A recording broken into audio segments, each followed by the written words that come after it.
என் மகனுடன் நான் இந்த பராசக்தியின் படத்துக்கு போயிருந்தேன்.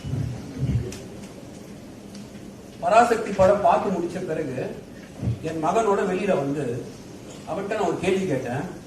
ஏன்பா உனக்கு இந்த மொழி போராட்டம்னு ஒண்ணு நடந்தது தமிழ்நாடுல தெரியுமான்னு கேட்டேன். எனக்கு தெரியாது அப்படின்னு சொன்னான். ரொம்ப அவமானப்பட்டேன். ரொம்ப என் கடமையில் இருந்து தவறியவனாக என்னை கருதி கொண்டேன். அந்த மொழி போராட்ட வரலாறு நாம் அனைவருக்கும் கட்டாயமாக தெரியும். ரொம்ப முக்கியம். ஏன் இந்த தருணத்தில் தெரியணும்ன்றதை நான் சொல்றேன். ஆங்கிலம் தெரியாமல் தமிழ்நாட்டை தாண்ட முடியாது என்று எங்கள் எல்லோருக்கும் தெரியும்.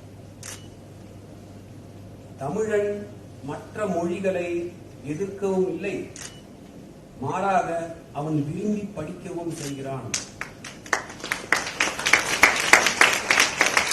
என் மொழியின் தொன்மையின் காரணமாக, எனக்கு இருக்கும் என் மொழி செருக்கின் காரணமாக மற்றவர்கள் ஒரு மொழியை என் மீது திணித்தால் அதை நான் என்றுமே ஏற்க மாட்டேன்.